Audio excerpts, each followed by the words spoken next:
नमस्कार विद्यार्थियों, आज का हमारा टॉपिक रहेगा बीए भाग प्रथम में द्वितीय प्रश्न पत्र प्रतिनिधि भारतीय राजनीतिक विचारक में लोकमान्य बाल गंगाधर तिलक।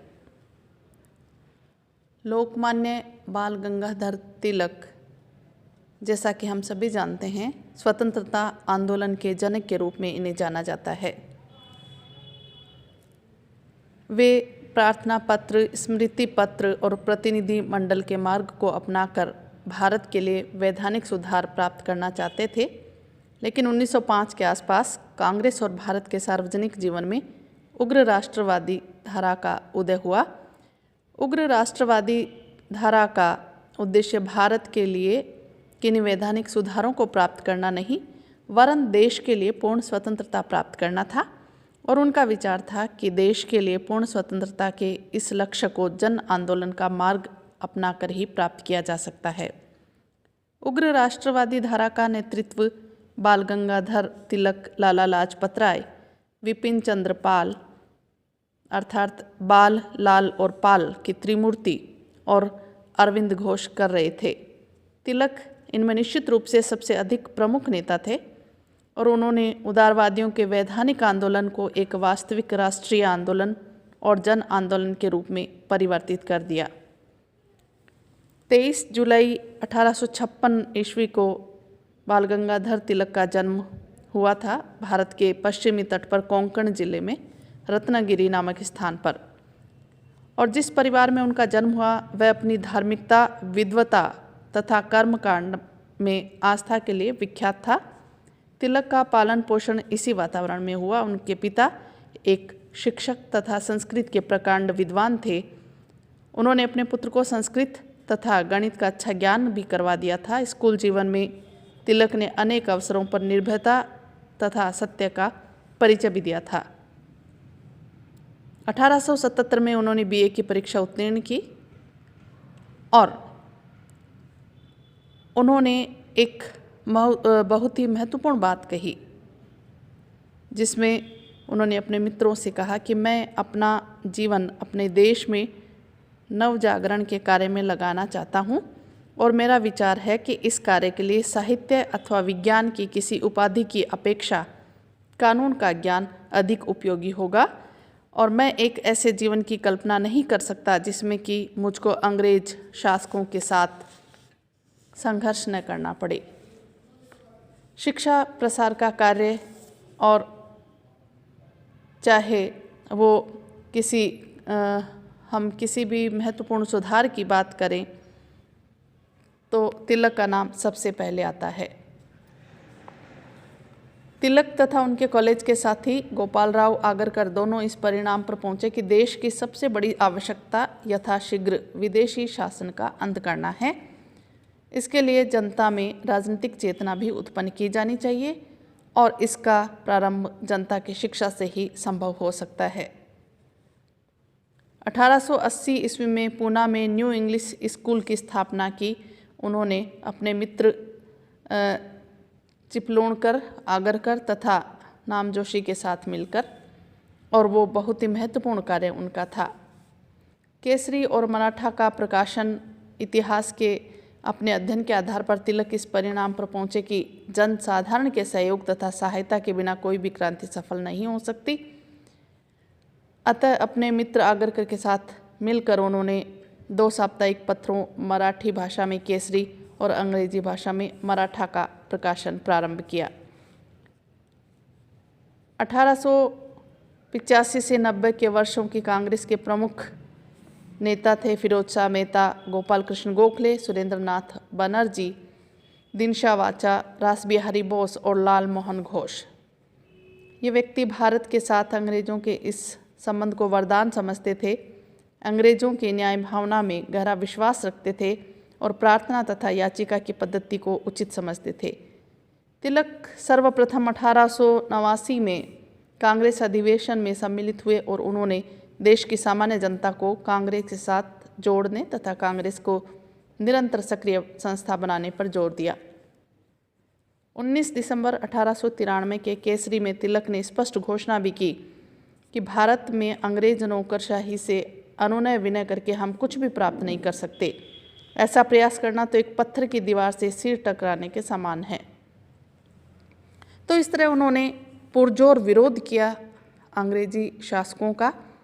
और सांस्कृतिक मार्ग से राष्ट्रवाद तक के विकास की बात करें तो तिलक, कार्लायर और इमर्सन की इस धारणा से पूर्णतः सहमत थे कि जो राष्ट्र अपने नायकों का सम्मान करना नहीं जानता वे जीवित नहीं रह सकता और विकास भी नहीं कर सकता। इस दृष्टि से उनके द्वारा गणपति उत्सव, शिवाजी उत्सव प्रारंभ किए गए। गणपति उत्सव का उद्देश्य हिंदुओं में धार्मिक उत्साह जागृत करना तथा उनमें एकजुटता की भावना उत्पन्न करना था। शिवाजी उत्सव का ध्येय जनता में स्वाभिमान तथा आत्मसम्मान की भावना को पुनर्जीवित करना था। इसी दौरान हम देखते हैं कि 1896-97 के भीषण अकाल के समय तिलक ने जनता को सहायता देने का प्रत्येक संभव प्रयत्न किया, क्योंकि अकाल और प्लेग महामारी का यह काल था। साथ ही उन्होंने सरकार को स्पष्ट शब्दों में चेतावनी भी दी कि यदि उसने जनता के प्रति अपने कर्तव्यों का पालन नहीं किया तो जनता विद्रोह कर सकती है। तो समय समय पर हम देखते हैं कि तिलक ने अंग्रेजों का सामना किया और अपने कटु सत्य वाणी में उनका विरोध किया। कारावास की यात्राओं का जिक्र हम करें तो राजनीतिक कार्यों के लिए जेल जाने वाले प्रथम व्यक्ति संभवतः तिलक ही थे। उनसे पहले जेल जाना कलंकित समझा जाता था। उन्होंने देश की स्वतंत्रता के लिए जेल जाने की गौरवपूर्ण परंपरा स्थापित कर दी। तिलक ही प्रथम व्यक्ति थे जिन पर राजद्रोह का अभियोग भी चलाया गया और पहली बार यह अभियोग 1897 ईस्वी में महाराष्ट्र के नवयुवकों को प्लेग कमिश्नर रैंड की हत्या के लिए भड़काने के आरोप पर चलाया गया था। उन्हें 18 मास के कठोर कारावास का दंड भी दिया गया था। सन 1908 के कारावास की बात करें हम तो तिलक अपनी उग्रवादिता के कारण ब्रिटिश शासन के सबसे बड़े शत्रु बन गए थे। अतः 1908 ईस्वी में केसरी में प्रकाशित उनके कुछ लेखों के आधार पर उन पर मुकदमा भी चलाया गया और उन्हें बंदी बना लिया गया। उन्होंने ये कहा कि मैं केवल यह कहना चाहता हूँ कि जूरी का निर्णय चाहे जो हो, मैं अपने आप को निश्चित रूप से निर्दोष मानता हूँ। विभिन्न वस्तुओं के भाग्य का संचालन करने के लिए उच्चतर शक्तियाँ हैं और ऐसा प्रतीत होता है कि जिस आदर्श का प्रतिनिधित्व मैं करता हूँ वह ईश्वर इच्छा के अनुसार मेरे स्वतंत्र रहने की अपेक्षा मेरे कष्टों से अधिक फलीभूत होगा। तो निर्भीकता और आत्मशक्ति उनमें कूट कूट कर भरी थी। अंग्रेजों ने बहुत कुचलने का प्रयास भी किया उनकी भावनाओं को, उनके विचारों को, लेकिन फिर भी वो कभी डरे नहीं। और सन 1914 में कारावास से मुक्त होने पर तिलक पुनः राष्ट्रीय आंदोलन के कार्य में लग गए थे। 1916 और 18 के वर्षों में भारत की जनता को जागृति प्रदान करने के लिए श्रीमती एनी बेसेंट के साथ मिलकर उन्होंने होम रूल आंदोलन में भी भाग लिया। 1916 में कांग्रेस के लखनऊ अधिवेशन और कांग्रेस लीग समझौते में तिलक की बहुत महत्वपूर्ण भूमिका रही थी, ये हम सभी जानते हैं। उच्च कोटि के विद्वान के रूप में तिलक को हमेशा राजनीति विज्ञान में एक अनूठा स्थान दिया जाता है, क्योंकि स्वतंत्रता संग्राम के सेनापति और राजनीतिज्ञ ही नहीं थे तिलक, वरन ये उच्च कोटि के विद्वान थे जो सन 1908 से 14 तक के 6 वर्षीय एकांत कारावास में उन्होंने गीता रहस्य और the Arctic home of the Vedas नामक 2 प्रसिद्ध ग्रंथों की रचना भी की थी। इन ग्रंथों में तिलक की विद्वता, ऐतिहासिक शोध वृत्ति, विस्तृत ज्ञान और उत्कृष्ट विचारों का परिचय हमें मिलता है। तिलक ने श्रीमद् भगवत गीता की व्याख्या करते हुए निवृत्ति के स्थान पर प्रवृत्ति के मार्ग को अपनाने का संदेश दिया। प्रवृत्ति और कर्म योग का यह संदेश समयोचित था और इस पर टीका करते हुए साहित्यकार दिनकर ने भी कहा कि हिंदुत्व के भीतर प्रविष्ट जिस कालकूट को किसी भी तत्व चिंतन या चिंतक की दृष्टि नहीं देख सकी थी, उसे तिलक की आंखों ने देख लिया। तो इस तरह तिलक के सामान्य जीवन परिचय की बात हम करें तो लोकमान्य तिलक की अद्वैतवादी दर्शन में भी गहरी आस्था थी। ऋग्वेद तथा उपनिषदों के वेदांत सिद्धांत तथा भगवत गीता ने उन्हें अत्यधिक प्रभावित भी किया था और उनके समस्त चिंतन और जीवन यात्रा के प्रेरणा स्रोत भारतीय इतिहास और भारतीय संस्कृति ही थे। सन 1897 के 1 वर्षीय कारावास में उन्होंने दी ओरियन नामक अन्वेषणात्मक ग्रंथ की रचना की, जिसने यूरोप में उनकी विद्वता की धाक जमा दी।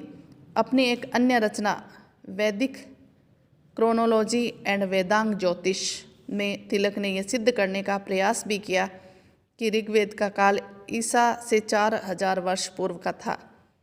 तिलक की इन सभी रचनाओं में प्राचीन भारत की सभ्यता और संस्कृति का गौरवगान था। तो इस तरह से यदि हम देखें, तिलक के जीवन की तरफ प्रकाश डालें या जीवन परिचय की बात जब हम करें, तो तिलक एक सामान्य व्यक्ति नहीं, वरन एक बहुत ही महान पुरुष के रूप में, महान विद्वान के रूप में, महान विचारक के रूप में हम उन्हें पाते हैं। धन्यवाद।